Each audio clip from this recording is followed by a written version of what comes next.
And today's broadcast is brought to you by Eclectic Horseman Magazine. Stay tuned for Eclectic Conversations hosted by Emily Gitchie. All right. Well, thanks for joining us today. I'm here with Sue Grice, who has authored this amazing book, The Training Spiral. And I'm super excited to visit with you about it today, Sue. I love this book. I am so excited that you wrote it. And tell us a little bit about what inspired you to write this book. Well, thank you. And first of all, thank you very much for inviting me along today. It's a real privilege to be here. So sort of what inspired me? Well, I've obviously been a coach for quite a long time. And one of the things that sort of in my training, I do use like a lot of the elements from the training pyramid. But I started to realize a long time ago, going back sort of, I don't know, 10, 15 years or more, that although everybody knows about the training pyramid or the scales of training, nobody seems to actually use it in their day-to-day training. They use a lot of the elements of it. So they might talk about rhythm or collection or straightness and things like this, but there doesn't seem to be this actual structure about how to use it in the day-to-day training. And when I went through all, my various sort of British Horse Society exams and what have you, one of the things that everybody has to know just off the top of their head is what are the scales of training. But then in the coaching side of things, I never saw it being used. And just gradually over time with my own coaching, I started to sort of use it more and more as like a priority list. And then I started to just see more and more that actually every single element from the training spiral applies at every single level. And just kind of as I was coaching, I just developed this idea in my head of how it becomes a spiral rather than this pyramid, and how you're repeating. Because I think as I was going along and, I had clients over the years, and I kept kind of seeing how I would revisit different elements at the different levels. So I think it's kind of been a work in progress for probably about, I don't know, 25 years or so. And then what kind of really inspired me to write it was one winter, I actually broke my ankle. And so I was kind of stuck on the settee for quite a long time. And I've had this idea floating around in my head. I've sort of formulated it all. And it just seemed like the ideal time to actually get the typewriter out and start writing. Yeah.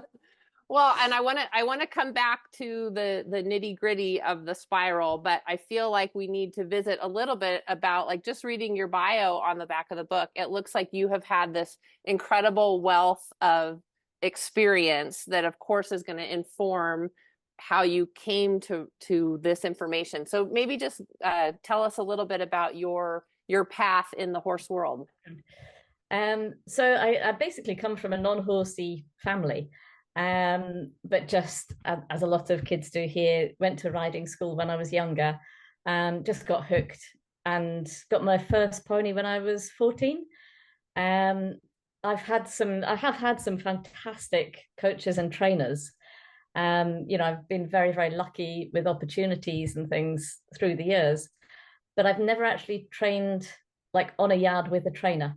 I had a couple of years training, but just after I left school, just when I was working on a livery yard. But then after I moved away from there, it's probably been maybe 1 or 2 lessons a month that I've had with different trainers. So a lot of the work that I've done actually has been on my own, just working with my horses, kind of figuring things out a bit for myself. Obviously, if I'd run into a lot of problems, then I would, have a lesson and be able to get help with that. I've had a whole variety of different horses, like over the last sort of 30 odd years. From warm bloods, I had a couple of warm bloods that I bred. I've had Highland ponies. I had my wonderful traditional gypsy cob who I trained up to Grand Prix. So I've never been lucky enough in one sense to have the money to go and buy some, high-powered dressage horses. But on the flip side of that, I've had wonderful horses that have taught me a huge amount. So I kind of feel a little bit my experience comes from just the variety of horses that I've had and having to figure things out myself. Yeah. Well, and I think that really comes through. I mean, like I have access to a lot of information, but a lot of the time I am riding by myself and trying to figure out, when issues come up, but not even in that, but what I really found so relevant in the book was that it's like, here is a way to sort of organize not only the ride in the moment, but then thinking about progressing, but in a way that's totally like horse centric, like not just like, I'm going to impose this on you. It's letting the horse sort of take you through and tell you where he needs help. Like it's just really incredible. Well, thank you. It's, I mean, it has come from the fact that I am a very horse-centric trainer. A little bit the reason that I coach is to help the horses, but obviously to help the horses, I have to help the riders to help their own horses. But I think also, I mentioned to you earlier that I'm dyslexic, and going through school, I did struggle quite a lot going through school. But equally, I think that has opened my eyes to communication and understanding, that there's lots of different ways things can be done, lots of different ways to teach. But it really, that's kind of what I'm passionate about, is how do we communicate our ideas or what we want the horse to do. So everything for me really is about the communication. And I kind of feel our communication with our horses realistically is very, very limited. And so we have to break things down to small enough detail to be able to communicate it in a clear way to our horses. And that's where I think a lot of people and trainers maybe struggle, because they give these complex ideas to the riders, and then the riders are trying to convey this complex idea to the horse, and it just falls apart, doesn't work.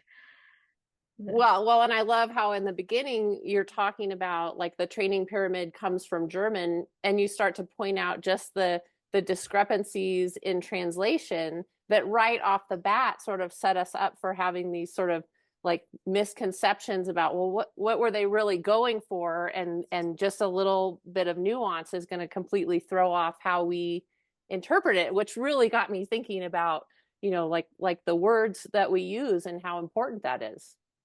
Yeah, absolutely. One example that, sort of slightly on the same track, but this idea of interpretation. One example that I use when I'm sort of coaching riders is I say to the rider, right, I can say to you that transition, for example, that transition was better. And then the rider interprets that as, okay, so it's an improvement on the previous one, but it still needs more improvement to be where we want it to be. So just the simple word better, actually conveys a lot of different meaning. And then I'm saying to the rider, now, how do we communicate to the horse that transition was better? Because we can't, that we can't explain to the horse, yes, it's better than the last one, but the next one still needs improvement. We can only really simply convey to the horse that actually that transition was acceptable to us, in which case, reward, well done, or it wasn't acceptable to us, in which case maybe an extra little nudge off the leg to kind of say, come on, I need a bit more response.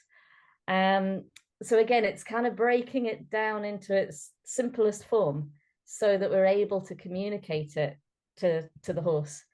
But as I say, that's where so much can get lost in translation, because I can say to the rider, that's better, but then what are they saying to the horse, or what's the horse understanding from Mm-hmm. that? Yeah. And so how do you feel, I'm trying to think of how to ask this question, as you've sort of worked in this modality of thinking of training, the training spiral, like how have the horses felt about it, and how have the riders felt about it? Maybe you could talk a little bit about that. Yeah, so probably about maybe 5 years or more ago, I kind of started structuring the idea of the spiral a little bit more, and then sort of explaining to the riders about the structure of it.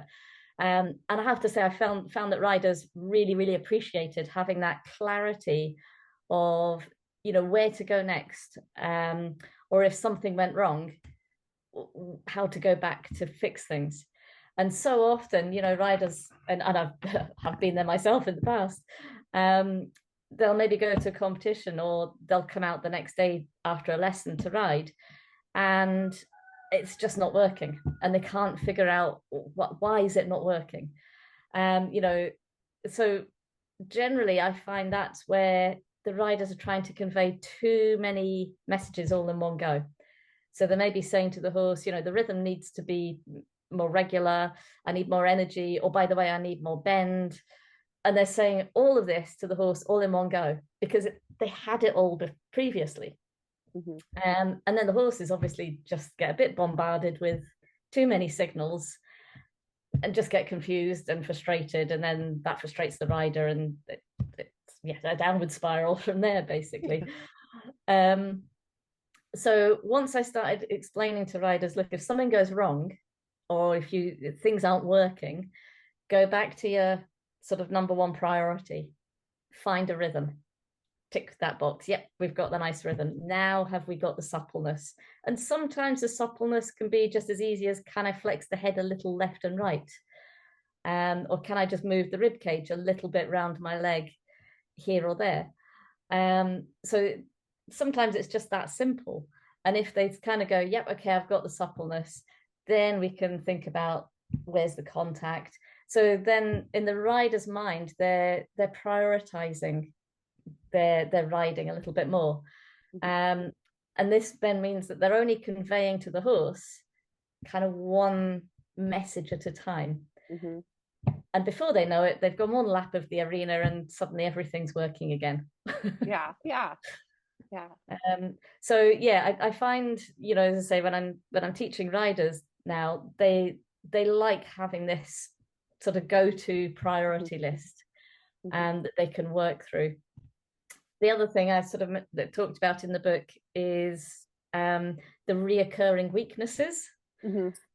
And again, that's something which it maybe took me several years before I started to see that happening and understand what was happening.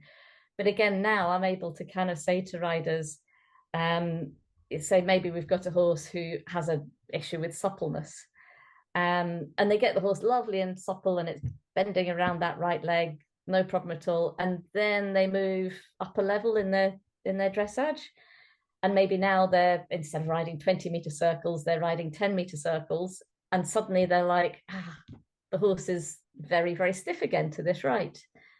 And that's where I always find riders, like, generally get frustrated. Mm-hmm. And they feel then things have fallen apart, they haven't made progress.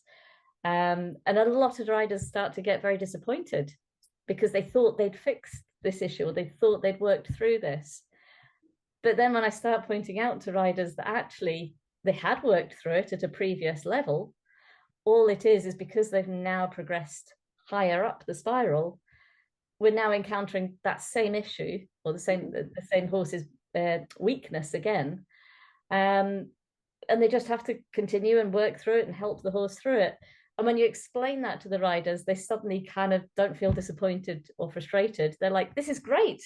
Yeah. Well, and having that ability to sort of like realize what's going on and not be stuck in that like frustration part. And then you think about how that feels to the horse, because the horse knows when we're frustrated with him or disappointed or all those things. And instead of him feeling that from us, he can be like, oh no, my person has a plan of how we're going to work through this. That's got to feel good.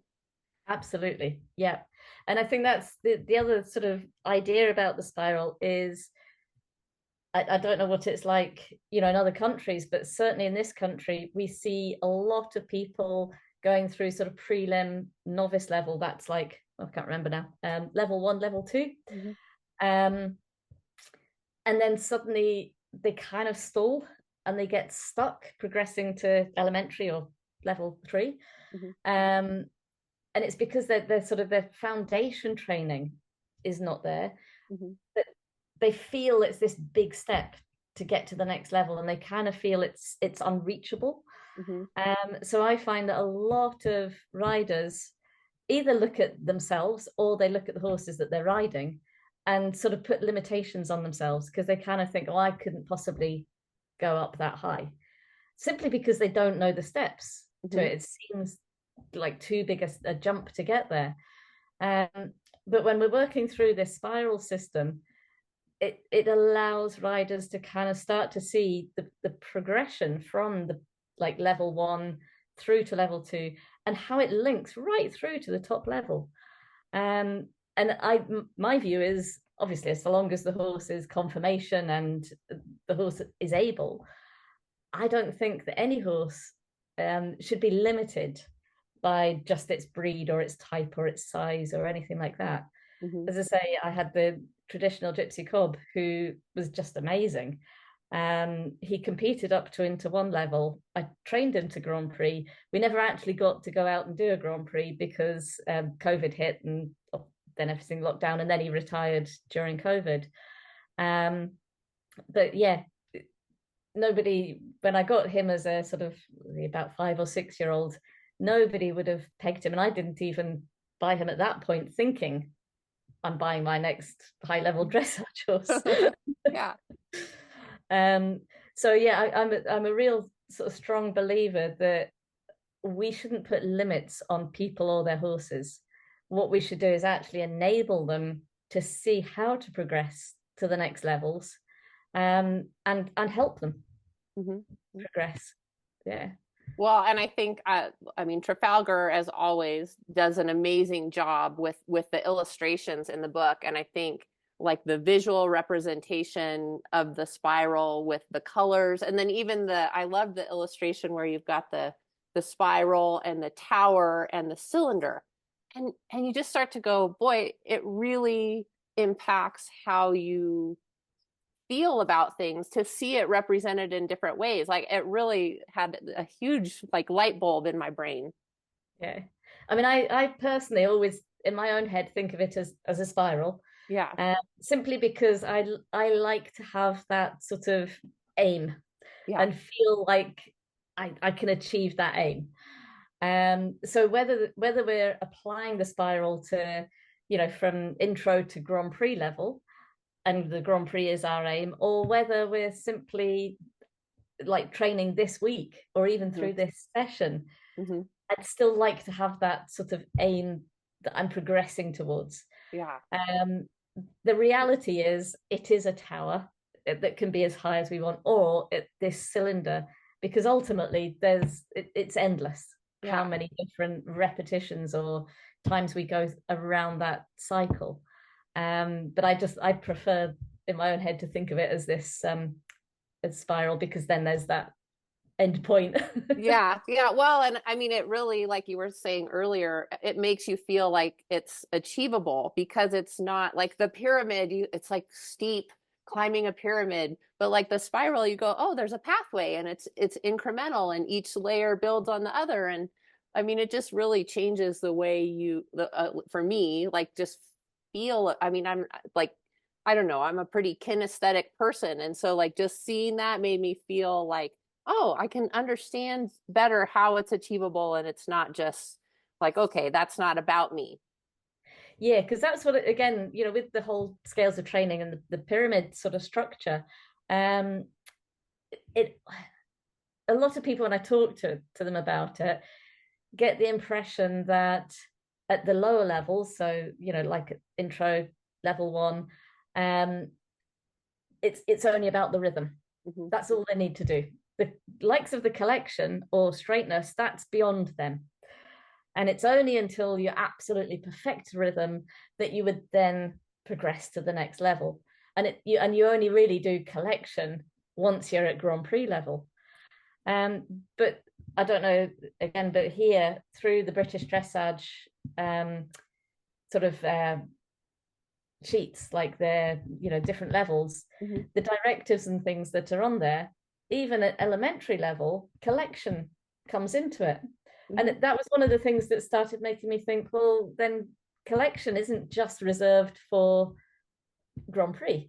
And then when I sort of, again, this is going back sort of 10 years or more, then when I started sort of looking at even like intro or level 1 prelim horses, very often the riders would be riding around, very, very novice riders with their reins too long, so the horses were trotting downhill. And then you just simply get them to shorten their reins up and shorten the horse's frame, and suddenly this horse that was trotting downhill is now trotting level. And I sort of started thinking, well, there's a degree of collection. It's not Piaf. Yeah. But the degree of collection has changed. So again, that was one of the little things that sort of set me on this idea of the scales of training apply at all levels to everybody. So who is this book for, Sue? Who, when you sat down and wrote it, who did you envision would be picking it up and reading it and enjoying it? Kind of people like the people I teach. A little bit, I mean, I kind of didn't write it like for myself. I really wrote it because I just felt I have this idea, I have this concept, I've applied it, I've used it a lot with lots of different riders. They all like it. I just want to share it. Yeah. I mean, it would be lovely if other coaches, other trainers took this idea and maybe developed it further and expanded on it more, or went into more detail with it. I would be delighted if other people could develop it further.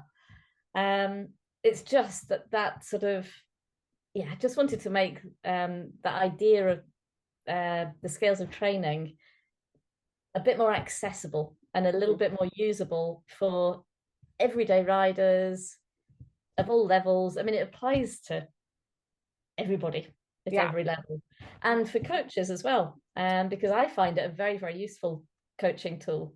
And I've got a friend who's a coach, and after she'd read it, she said she kind of found herself starting to use more and more of the concepts from here in her own coaching. And I was like, fantastic. She was sort of almost apologizing at first, saying, I think I've stolen your ideas. And I'm like, that's what I want.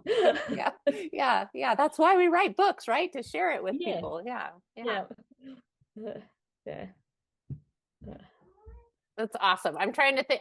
I'm trying to think of how to ask this question. And this might be sort of off on a tangent, but so I would say a lot of like the Western world that I sort of that the majority of my audience is in, there's sort of this this tension between like wanting the horse to, like, the horse is the one that's sort of setting the intention or the path of what needs to happen. Like you're helping him as opposed to from the rider setting the, so like, how do you feel about that? Like when you're training, are you letting the horse set the direction? Do you like, am I asking a cohesive question here? Yep. Sorry. Can I just, I've got the cats just on my knee. I've shut them all out, but she's managed to get through the cat flap.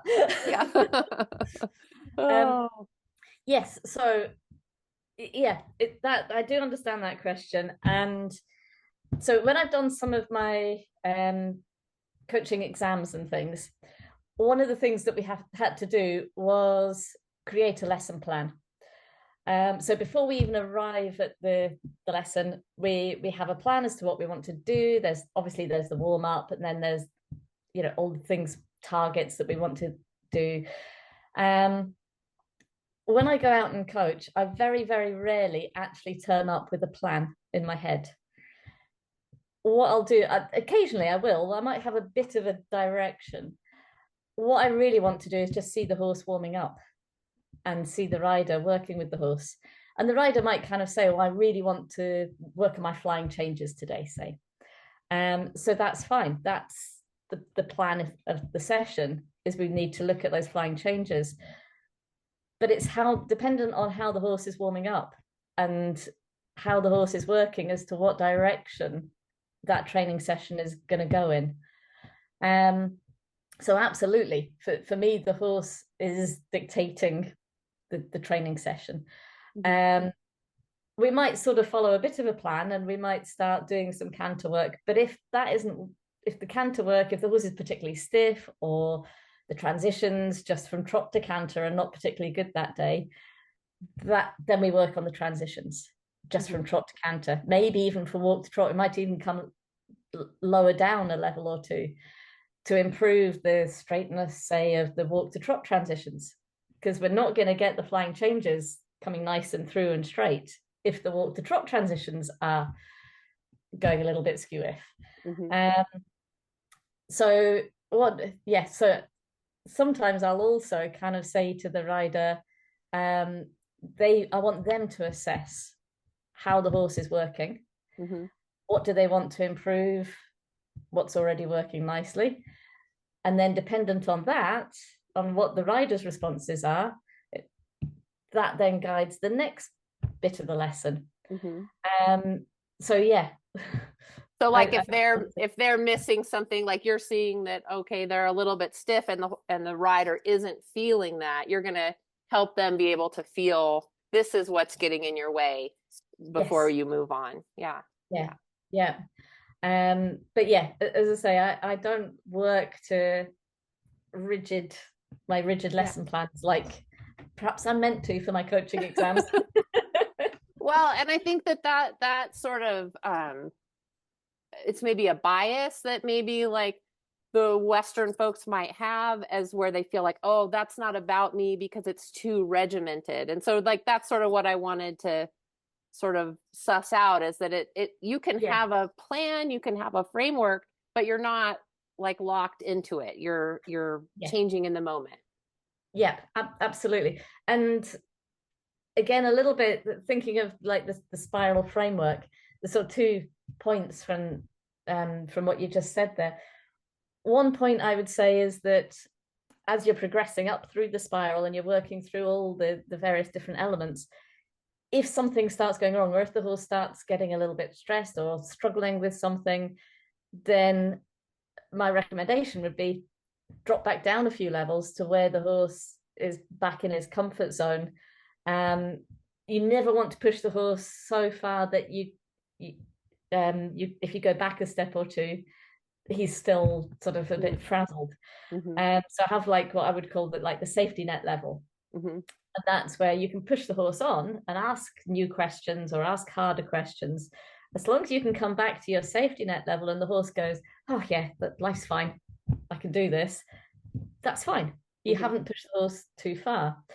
The other sort of point that I wanted to pick up on is, although this spiral idea is based on the scales of training, and I don't know if in Western riding there's a similar kind of scales of training that you follow, but I kind of think a little bit in my own mind, it doesn't really matter whether you're doing dressage or jumping or Western riding.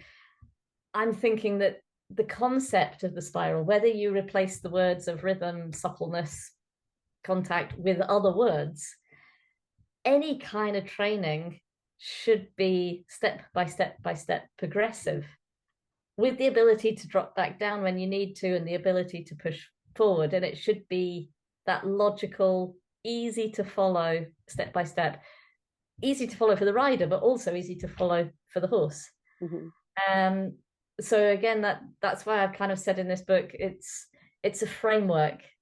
that I've created, not an ABC absolute regulated, follow this set of rules.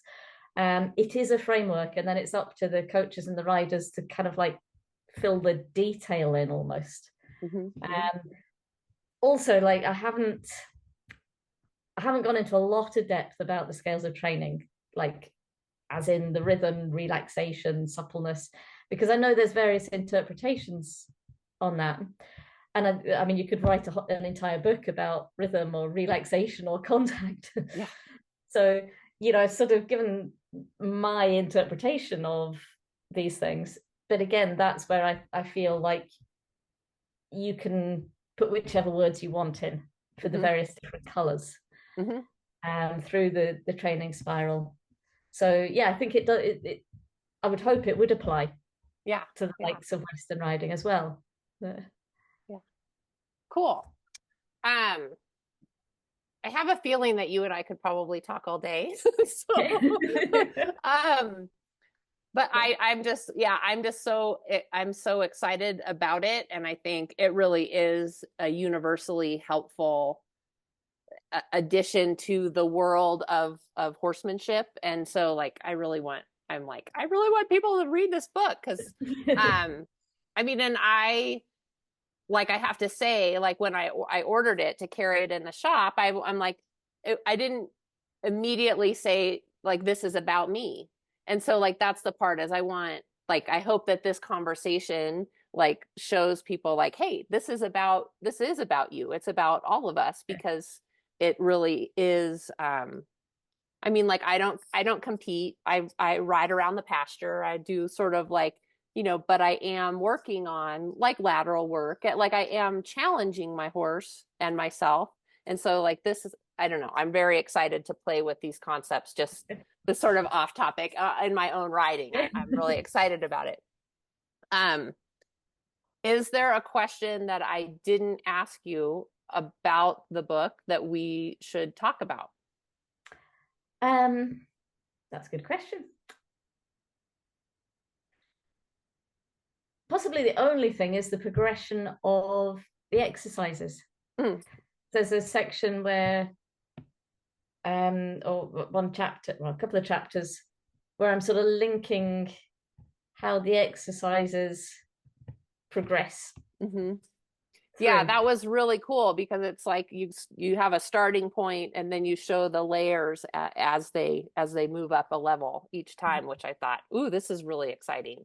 Yeah, because that's something which again I find riders of a lower level might look at, say, a canter zigzag at Grand Prix and just be like absolutely in awe of it and kind of thinking, wow, I could never ever do that, because they don't see that association of maybe the turn on the forehand or the little leg yield that they're doing. They don't see the link from that to the highest level movements.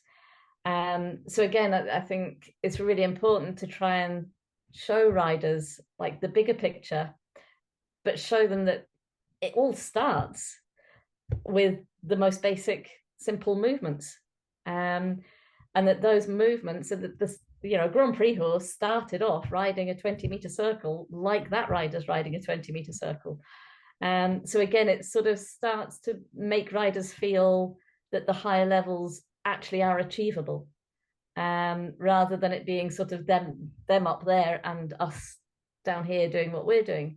I think it makes that link for riders from a lower level going all the way up through the levels, and it helps riders to see a little bit of progression. Obviously there's a lot more sort of exercises that a Grand Prix horse has to be able to do to get to that level, but I just think it allows riders to see the bigger picture and that progress again. Well, it has to feel even remotely achievable before you're going to start down the path. And so you've laid out that there is a path to that high goal. Cool.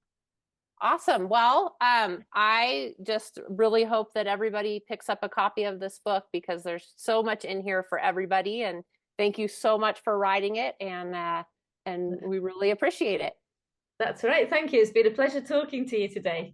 All right. Well, hope we get to talk again soon. Brilliant. Thank you. Great. Thanks.